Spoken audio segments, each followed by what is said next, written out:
కర్ణాటకలో ఈ మధ్య జరిగిన ఒక కేసు వైరల్ అవుతుంది. కర్ణాటకకు చెందిన దంపతులు ఇదివరకు విడాకులు తీసుకున్నారు.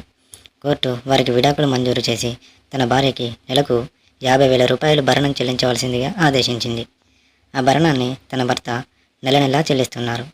అయితే ఆ భార్య ఈ మధ్య మళ్ళీ కోర్టులో కేసు వేసింది. ఏంటంటే తనకు ఈ భరణంగా వచ్చే 50,000 సరిపోవడం లేదని, తన ఖర్చుల నిమిత్తం 6,16,300 రూపాయలు తనకు భరణంగా ఇప్పించాలని కోరింది. అయితే అన్ని విన్న ఆ జడ్జి ఇంత మొత్తాన్ని తనకు ఎందుకు చెల్లించాలని అడిగింది. అయితే దీనికి ఆమె చెప్పింది విని జడ్జి కూడా షాక్ అయ్యారు.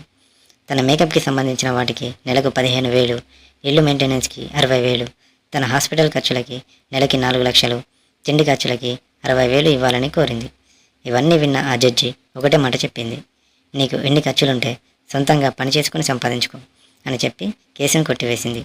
దీనిపైన మీ ఒపీనియన్ కామెంట్ చేయండి. కర్ణాటకలో ఈ